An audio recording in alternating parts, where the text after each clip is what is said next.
Hello दोस्तों, मैं BS Kumar आपका अपने channel NCERT for government exam में स्वागत करता हूँ। दोस्तों देखिए दोस्तों, जो 21 अक्टूबर को पेपर हुआ है दोस्तों थर्ड शिफ्ट का एसएससी एमटीएस का, ठीक ना दोस्तों। तो उसको इस वीडियो में देखेंगे कि कौन कौन क्वेश्चन पूछे गए हैं, ठीक ना। अभी महत्वपूर्ण क्वेश्चन है दोस्तों, प्रीवियस ईयर ज़्यादा पूछ रहा है, तो आप प्रीवियस ईयर ज़रूर देखें। और दोस्तों पीडीएफ से रिवाइज कीजिए, ठीक ना।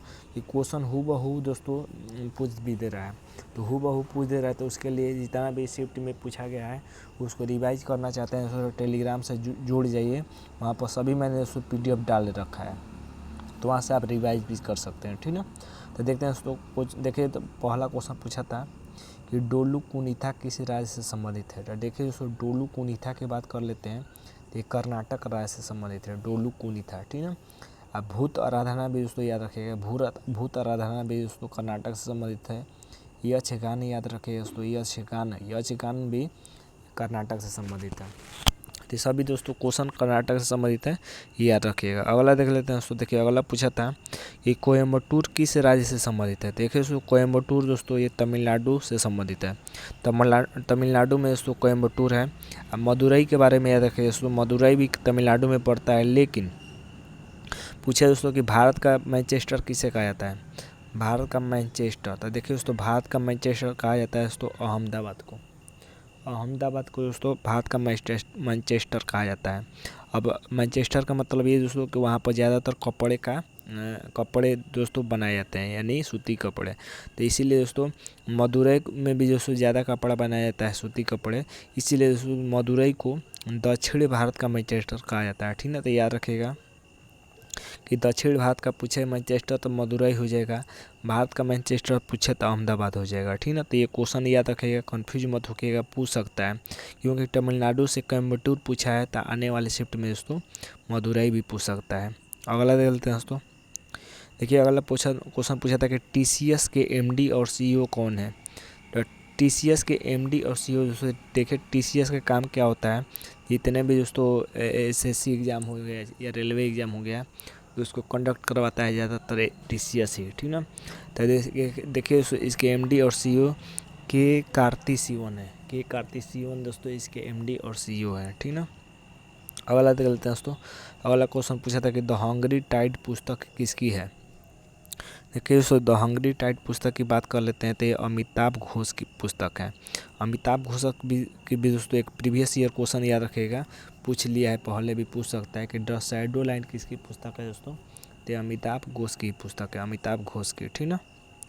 अगला देख लेते हैं, हम्पी उत्सव कहाँ मनाया जाता है। देखिए दोस्तों, पहले के शिफ्ट में पूछ लिया है हम्पी के बारे में, फिर पूछ दिया, वहाँ पर मैंने रिलेटेड क्वेश्चन करवाया था।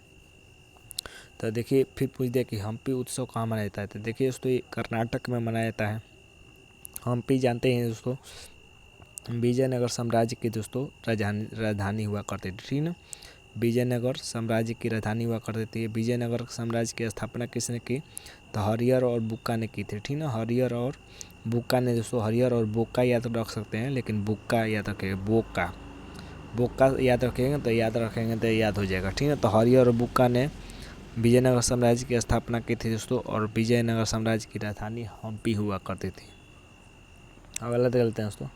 देखिए अगला क्वेश्चन पूछा था कि 2010 में राष्ट्रीय मंडल खेल कहाँ आयोजित हुए थे। तो देखिए दोस्तों, भारत के दिल्ली में दोस्तों 2010 में आयोजित किए गए थे दोस्तों। 2010 का राष्ट्रीय मंडल खेल, ठीक ना, दिल्ली में आयोजित किए गए थे।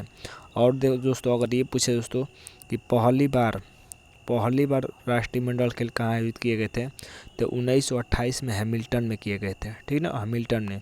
अब एशियाई खेल के बारे में भी याद रखिएगा दोस्तों कि पहली बार एशियाई खेल दोस्तों 1951 में भारत में ही आयोजित किया गया था, 1951 में भारत में ही। और दूसरी बार भारत में 1982 में किया गया था, दूसरी बार, ठीक ना। दोस्तों क्वेश्चन याद रखना है, आने वाले शिफ्ट के लिए पूछ सकता है।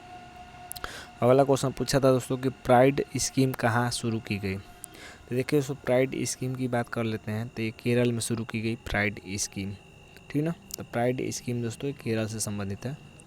देखिए अगला क्वेश्चन पूछा था दोस्तों कि अंडर 19 एशिया कप 2023 कहाँ किस देश में हुआ, यानी कहाँ पर हुआ था दोस्तों अंडर 19 एशिया कप 2023। देखिए दोस्तों अंडर 19 एशिया कप 2023 की बात कर लेते हैं। तो ये यूएई में हुआ था दोस्तों। ये होने वाला था पाकिस्तान में होने वाला था, लेकिन पाकिस्तान से मेज़बानी छीन कर दोस्तों ये यूएई को दे दी गई। और दोस्तों बात कर लेते हैं कि इसमें कौन जीता दोस्तों। तो देखिए बांग्लादेश इसमें विजयी रहा दोस्तों, और उप विजेता दोस्तों यूएई ही रहा, ठीक ना। तो बांग्लादेश जीत गया, यूएई हार गया। तो अंडर 19 विश्व एशिया कप याद रखेगा यूएई में हुआ था। अगला देखते हैं दोस्तों कि कांग्रेस के पहले अधिवेशन अध्यक्ष कौन थे। पहले अध्यक्ष पूछा है दोस्तों कि पहले अध्यक्ष कौन थे। देखिए दोस्तों फर्स्ट शिफ्ट में पूछा था कांग्रेस के अधिवेशन के बारे में। देखिए दोस्तों कांग्रेस की बात कर लेते हैं। तो कांग्रेस की स्थापना दोस्तों 1885 में एओ ह्यूम ने की थी, और इसकी अध्यक्षता पहली बार व्योमेश चंद्र बनर्जी ने की, ठीक ना। और देखिए दोस्तों फर्स्ट शिफ्ट में पूछा था कि 1906 में दोस्तों इसकी अध्यक्षता किसने की थी। ये पूछा था 1906 वाला। 1907 में जरूर याद रखेगा दोस्तों। 1907 में सूरत अधिवेशन में इसका अधिवेशन किया गया था, और रास बिहारी बोस ने दोस्तों इसकी अध्यक्षता की थी। रास बिहारी बोस ने 1907 के सूरत अधिवेशन में। यहीं पर दोस्तों 1907 में ही गरम दल और नरम दल दो भागों में दोस्तों बट गया था। गरम दल और नरम दल दो भागों में बट गया था दोस्तों। कौन? कांग्रेस बट गया था, ठीक ना। तो महत्वपूर्ण है दोस्तों, याद रखिएगा। अगला देख लेते हैं दोस्तों।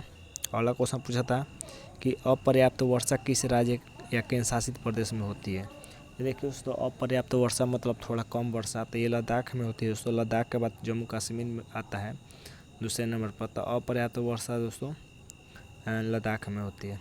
देखिए दोस्तों कैग के बारे में पूछा था, CAG कैग के बारे में। तो कैग का उल्लेख किस में किया गया है। तो कैग का उल्लेख दोस्तों अनुच्छेद 148 में किया गया है, ठीक ना। यूट्रोफिकेशन, देखिए दोस्तों यूट्रोफिकेशन से शिफ्ट 2 में भी दोस्तों क्वेश्चन पूछा था। दूसरे शिफ्ट में पूछा था यूट्रोफिकेशन के बारे में, इसमें भी पूछ दिया। तो यूट्रोफिकेशन में दोस्तों पानी में किसकी मात्रा बढ़ जाती है। तो नाइट्रोजन और फास्फोरस की मात्रा दोस्तों बढ़ जाती है, ठीक ना। जानते हैं कि नाइट्रोजन 7 नंबर पर आता है, और फास्फोरस दोस्तों 15 नंबर पर आता है परमाणु क्रमांक में, ठीक ना। बेकिंग सोडा के बारे में पूछा था। तो बेकिंग सोडा का सूत्र दोस्तों NaHCO3 होता है। लेकिन दोस्तों अगर आपसे धावन सोडा पूछ दे दोस्तों, धावन सोडा का सूत्र हो जाता है दोस्तों Na2CO3 हो जाता है, और 10H2O हो जाता है, 10H2O। तो ये भी याद रखिएगा आने वाले शिफ्ट के लिए, ठीक ना। तो ये दोस्तों क्वेश्चन मिले हैं थर्ड शिफ्ट में। इसका PDF चाहिए दोस्तों तो नीचे दिए गए लिंक से दोस्तों आप ले सकते हैं उसको, टेलीग्राम में ज्वाइन होकर, ठीक ना। तो आज के लिए बस इतना है दोस्तों। उम्मीद करते हैं कि वीडियो अच्छा लगा होगा।